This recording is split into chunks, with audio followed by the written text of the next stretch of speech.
You know the story. A white-haired mutant with 2 swords walks into a tavern, grunts something about hating portals, and then wades into a swamp to hack a monster to pieces for a bag of gold. We're used to seeing monsters as XP, experience points, as an obstacle you just need to click on to defeat.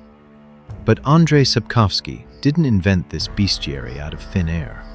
He took the nightmares of his ancestors and gave them a health bar. But the truth is, in real Slavic folklore, you wouldn't have a silver sword. You wouldn't have Ard or Igni signs. And, most likely, you wouldn't look like Henry Cavill. In the real legends, when you heard a twig snap in the forest, it meant only one thing. You had walked somewhere humans don't belong. And whatever is staring at you from the darkness doesn't want to fight you. It wants to teach you a lesson. Or eat you.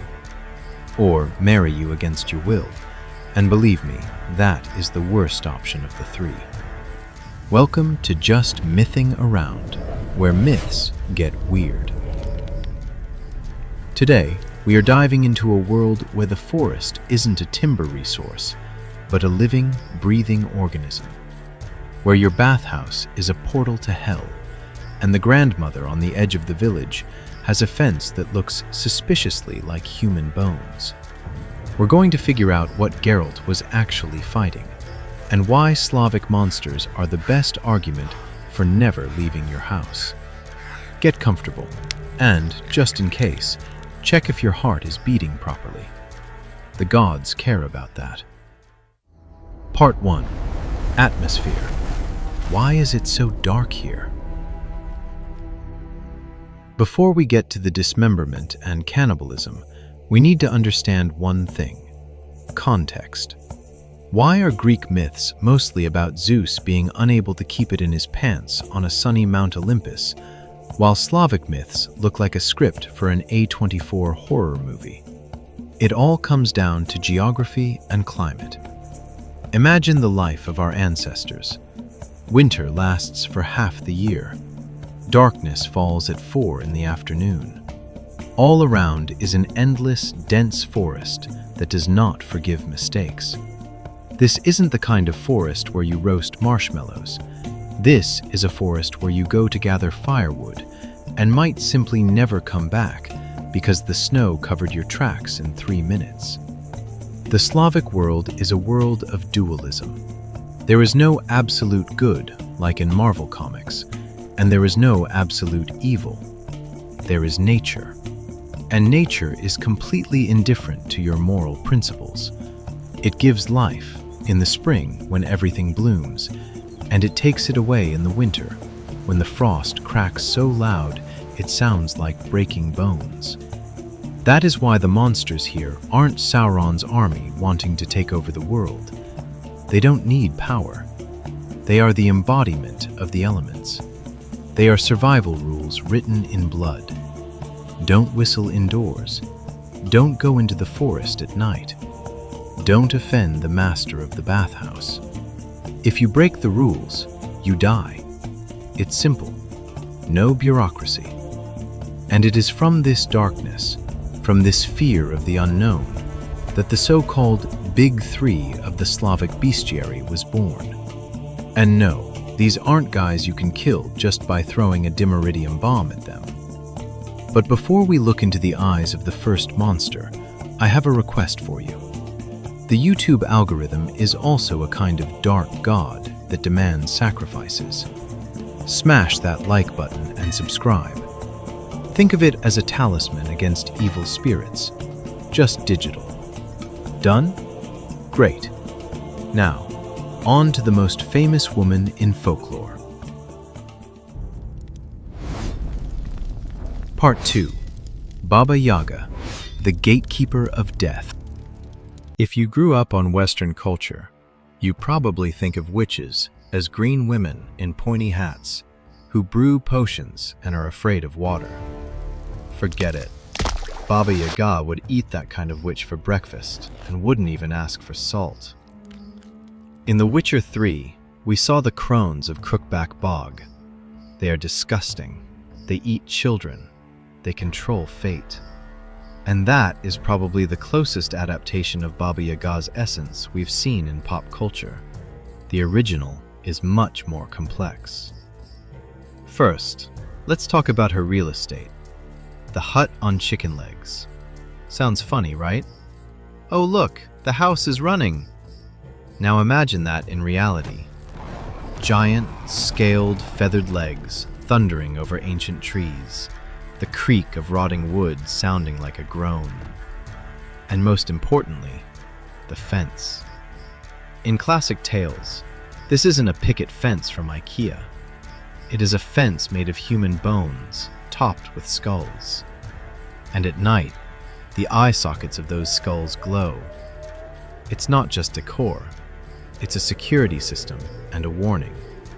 Buddy, you've gone too far. Baba Yaga isn't just an evil granny. She is a guardian. She lives on the border, literally.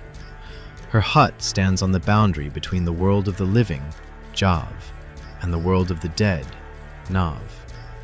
To enter, a hero must speak a special code. Turn your back to the forest, your front to me. Why? Because the entrance to the hut is the entrance to the afterlife. The living are not allowed there. By turning the hut, you are opening the airlock. She often lies on the stove, described as having her nose grown into the ceiling. It's weird until you realize what it resembles. It's a description of a corpse in a tight coffin. Baba Yaga is a living corpse.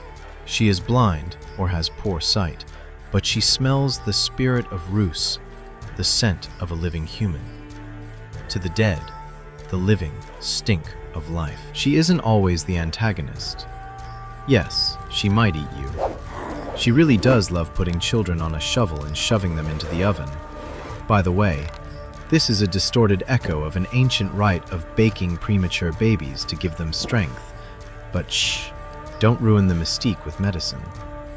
However, if you pass her trials, if you are polite, if you know the rules, she will give you a magic ball of yarn, a horse, or advice on how to defeat the immortal.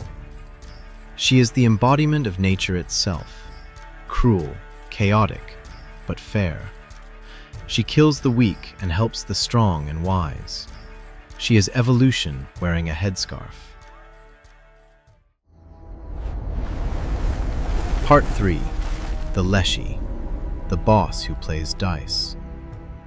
If Yaga is the goalie at the border of worlds, then the Leshy is the immediate director of the woods, the CEO of Forest Inc. In the Witcher game, the Leshen is a terrifying horned monster, commanding a pack of wolves. It's a cool design, but the folkloric Leshy is scarier because he is a psychological maniac. He is a shapeshifter. He can be as tall as the oldest pine tree, and a moment later, hiding behind a blade of grass. He can pretend to be your neighbor, your brother, a random passerby. The only difference is that he casts no shadow, or his clothes are buttoned wrong, inside out. The Leshy's main weapon isn't claws, it's disorientation. He leads you. You know that feeling when you're in the woods? Sure, you're walking toward the road, and an hour later you come out at the exact same spot. Our ancestors didn't chalk that up to a poor sense of direction. That's the Leshy joking around. He forces you to walk in circles until you collapse from exhaustion. Is he evil? Again, no. He is territorial. Imagine you are at home, and ants run in and start stealing your sugar. You destroy them. To the Leshy, humans are just ants. If you come with respect, leave bread or salt on a stump. Yes, they love bribes. He might protect your livestock from wolves. If you come chopping everything down and shouting, well, rest in peace. My favorite fact about the Leshy is that they are gamblers. Legends say that Leshies from different forests meet to play cards or dice, but they don't play for money. They play for population. I bet 100 hares and 2 packs of wolves. If you've seen a year where all the squirrels suddenly disappeared from your forest and a migration started, that's not ecology. That's just your local Leshy losing a bet to the neighboring Leshy and paying his debt. It's the perfect explanation for natural phenomena, the chaos of nature, ordered by the gambling habits of spirits.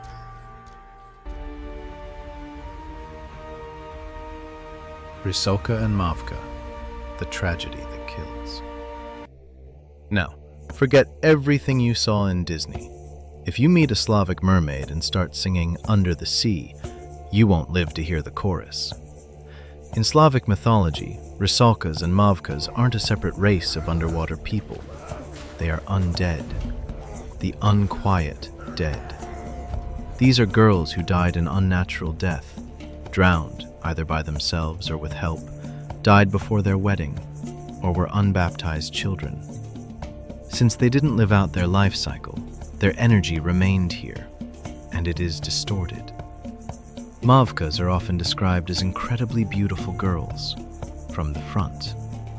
But if you look at their back, there is no skin. You will see the spine, the lungs, a heart that doesn't beat. It's a walking anatomy exhibit. This image is genius, outer beauty hiding a rotten, dead essence. Why are they dangerous? They don't just drown you, they tickle you to death. It sounds like a fetish, I know, but think about it seriously. Hysterical laughter, the inability to inhale, panic, muscle spasms, and finally, cardiac arrest or water in the lungs. It is a horrible death masked as a game. In general, the theme of dangerous femininity in Slavic myths is very strong. Rusalkas seduce guys not for love, but out of revenge for their lost lives. They are tragic monsters. You sympathize with them right up until they drag you to the bottom. Speaking of fears, all these monsters are essentially explanations for superstitions. Don't go into the woods. Don't swim during Rusalka week. We live in the 21st century. We have Wi-Fi and antibiotics, but we still knock on wood. Let me know in the comments. What weird superstition does your grandmother still believe in? Or even you? Do you spit over your left shoulder? Are you afraid to hand over money in the evening? Let's take a census of our household mysticism. And now, we move to the place where you're supposed to feel safe, to your home. Spoiler alert, you are not safe there. Part 5, Domestic Horror, Domovoy and Lasnik. You made it out of the woods, escaped Baba Yaga, didn't let the Mavka drown you. You run into the house, bolt the door and think, phew, I'm home. Mistake. You just changed the game location to a level with higher difficulty. Meet the Domovoy. If you played The Witcher 3, you remember the quest with the godling Sarah who lived in the house. She was cute. Reality is a bit different. The Domovoy is an ancestor spirit. He protects the house, but he acts like a very, very toxic roommate. If he doesn't like how you manage the household, he won't write a note. He will start strangling you in your sleep. Seriously. Sleep paralysis was explained by our ancestors exactly like this. The Domovoy is crushing me. He can tangle horses' manes, break dishes, but without him, disaster. A house without a Domovoy was considered empty and vulnerable to real evil. So you had to live with this poltergeist and constantly feed him milk. Stockholm Syndrome as the foundation of home comfort. But if the Domovoy is the light version, true horror awaits you in the bathhouse. Meet the Lasnik. The bathhouse, or Lasnia, in Slavic culture is a mystical place. Children were born here, and the dead were washed here. It was a place where dirt was washed away, both physical and spiritual, meaning all the impurity was washed off right there. That is why icons were never hung in the bathhouse. It was a demilitarized zone for God. And the master there was the Lasnik. The Lasnik is an evil, cruel creature. He hates people. If you wash after midnight, during the third shift, the time for devils, the Lasnik might peel your skin off, or pour boiling water on you, or throw stones from the hot stove. The bathhouse was considered the scariest place in the yard. Divination in the bathhouse was an extreme sport. Girls would go in there at night, lift their skirts, and wait for a touch. If a furry hand touches, a rich groom is coming. If it's bare and cold, a poor one. And if a hand grabs you, well, you get the idea. This teaches us one thing. In the Slavic world, there are no safe zones. There are only places where you have negotiated a temporary truce with the forces surrounding you. Part 6. The Classics. Vampires and Werewolves. You didn't think we'd let you go without the classics, did you? I know what you're thinking. Hey, where are the vampires? Where are the werewolves? That's the basics. And you're right, but there's a catch. The whole world thinks vampires are Transylvanian counts in tuxedos who drink wine and seduce girls. Thanks to Bram Stoker for the PR, let's set the record straight. The word vampire is not an English word. It has Slavic roots. In various variations, Upir, Opir, Wampir. Europe only learned about vampires when they started reading reports about strange epidemics on the Slavic borders in the 18th century. The Slavic Upir is an Edward Cullen sparkling in the sun. It is a walking biological weapon. It is a corpse that refuses to decompose. He isn't pale and sophisticated. He is usually described as red because he is gorged with blood, like a tick. Upirs didn't go to balls. They returned to their village to kill their own family and livestock. This was the explanation for epidemics of plague or cholera. Did someone die, and then the whole village started dying after them? The first deceased is to blame. He is an Upir. What did our ancestors do? An aspen stake to the heart? Yes, but also chop off the head and place it between the legs, or bury him face down so he gnaws at the dirt instead of digging his way up. Effective crisis management. And what about werewolves? Meet the Vovkulaka. Unlike Hollywood wolves that depend on the full moon, the Slavic Vovkulaka is often a tragic figure. This is a person who was cursed and turned into a beast. Often at weddings, sorcerers loved ruining parties. They retain their human mind, but animal instincts take over. They suffer inside the beast's skin. But there were also those who transformed voluntarily. Sorcerers would somersault over a stump with a knife stuck in it, or put on an enchanted belt to become a wolf. In The Witcher, Geralt often deals with curses that need to be lifted, not just monsters to be killed. And that is very Slavic.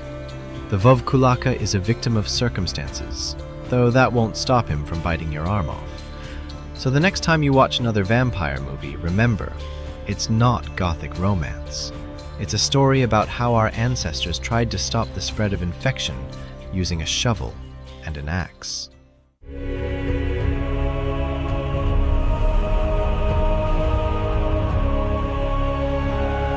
So what do we have in the end? A world that inspired The Witcher is much darker and more interesting than any standard fantasy. These monsters, the Leshy, the Rusalka, the Lasnik, weren't invented just to scare children before bed. They were a coordinate system. They taught respect.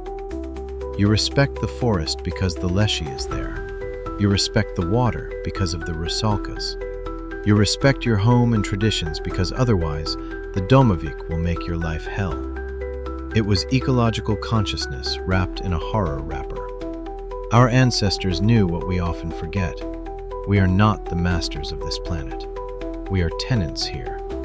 And if we behave badly, the landlord will come, and he will have iron teeth. Thank you for diving into this darkness with me. If you go take a shower today, be careful, the Lasnik never sleeps. If you enjoyed the video, ring that bell as if you're driving away evil spirits. Hit like, and share this video with friends you want to scare.